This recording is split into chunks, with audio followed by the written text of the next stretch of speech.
Bom, vamos direto ao ponto. O conto de fadas, o famoso Felizes para Sempre, a grande promessa de que o ápice da existência humana é trocar a própria identidade por uma aliança no dedo esquerdo. Hoje a nossa análise vai dissecar exatamente essa farsa maravilhosa. Nós vamos fazer uma verdadeira autópsia dessa ilusão, cruzando os caminhos de dois pesos pesados da literatura que, olha, não tinham a menor paciência para o cinismo da moralidade tradicional. Nelson Rodrigues e Simone de Beauvoir. Eles mostram de um jeito bem claro que logo ali embaixo daquela camada de glacê do bolo de casamento existe um abismo existencial gigantesco. E a pergunta que fica pairando no ar logo de cara é de uma brutalidade absolutamente necessária. Se a mulher abandona a si mesma para viver pelo outro, quem é que sobra quando esse outro vai embora? É uma questão retórica fantástica, não é? Porque expõe exatamente a hipocrisia central desse acordo imposto pela sociedade patriarcal. É o famoso negócio da China. A pessoa anula a própria existência, entrega os melhores anos da vida, vira a moldura perfeita para o quadro de outra pessoa. Mas, quando a utilidade acaba, o que sobra? Absolutamente nada. A conta sempre chega e, convenhamos, raramente é o marido quem paga. E é exatamente por isso que a gente entra agora na nossa parte 1, o falso conto de fadas, ou o mito romântico. Olha, a genialidade do marketing por trás desse mito é um negócio assustador. Pensa nas capas daquelas revistas antigas, lá do final dos anos 50, tipo o Jornal das Moças, com números inteirinhos dedicados às noivas. A gente precisa aplaudir de pé a audácia de vender a servidão doméstica e a reprodução como um destino inexorável e, claro, super glamuroso. A mídia e a sociedade conspiraram brilhantemente para empurrar a ideia de que o vestido branco era um passaporte VIP para a glória. Uma vida inteira de tarefas domésticas, de anulação pessoal total, empacotada lindamente como o sonho supremo de qualquer mulher respeitável. Brilhante, não acha? Um golpe de mestre, uma lavagem cerebral de primeira. O que nos leva diretamente à parte 2, a pureza despedaçada, a fraude carioca.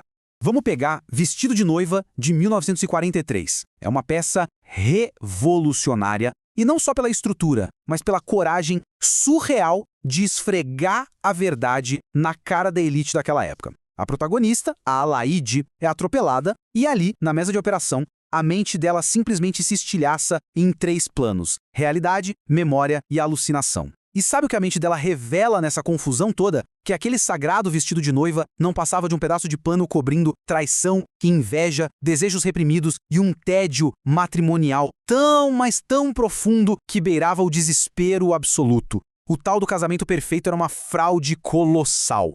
E a verdadeira via de escape da Alaide ilustra perfeitamente essa podridão. Porque na sua mente febril, ela não vai buscar consolo no amor do marido, de jeito nenhum. Ela fica obcecada por uma prostituta assassinada, a Madame Classe. Tem uma frase do pai da Alaide na peça que é escandalosa. Ele diz: o negócio acabava numa orgia louca. Ou seja, para a boa esposa, a única salvação mental daquele confinamento doméstico sufocante é fantasiar com a vida de um bordel.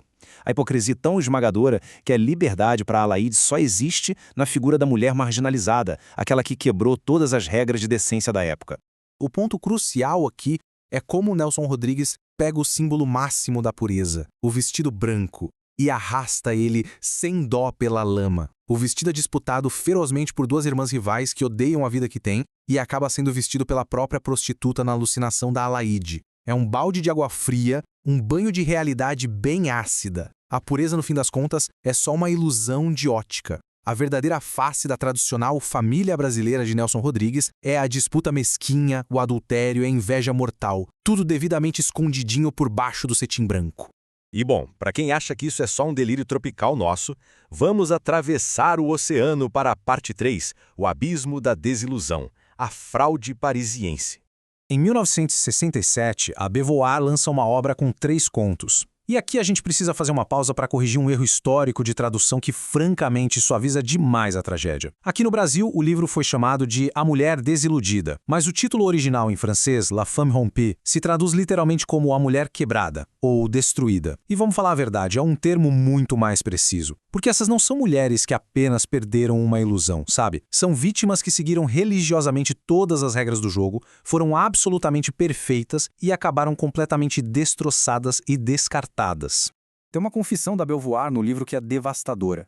Ela escreve: agarrei-me a meu marido para desenhar-me segundo sua visão. Gente, isso é assustador. É o retrato fiel do suposto privilégio concedido à mulher, o direito de apagar a própria identidade com uma borracha gigante e deixar que o marido a redesenhe conforme for conveniente para ele. O resultado de ser apenas o reflexo de outra pessoa é que quando o espelho quebra, a mulher simplesmente deixa de existir. A sociedade vendeu a anulação como o mais alto, mais puro grau de amor, e muita gente comprou. E aí a gente chega nos grandes prêmios que essas personagens ganharam por toda essa dedicação total. A Monique, por exemplo. A dona de casa irrepreensível que construiu literalmente toda a sua vida ao redor do marido. Quando ele anuncia que tem uma amante, a Monique não perde só o casamento. Ela perde o sentido de existir.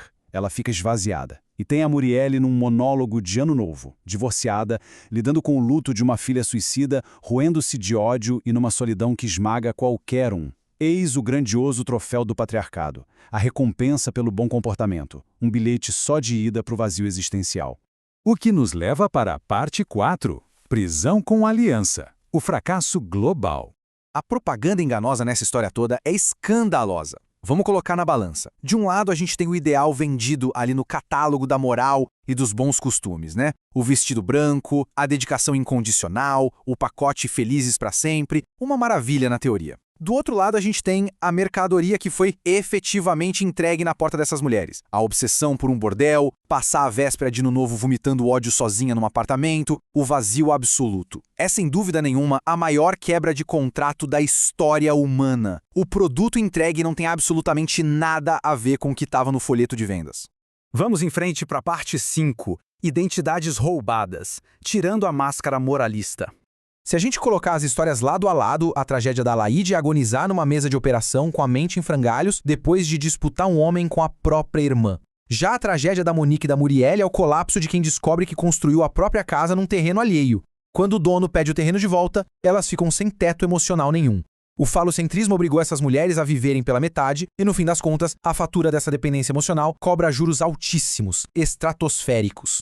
O sistema exige tudo, exige a alma, e quando a mulher perde a sua função primordial, o descarte é feito sem cerimônia nenhuma. Vai pro lixo.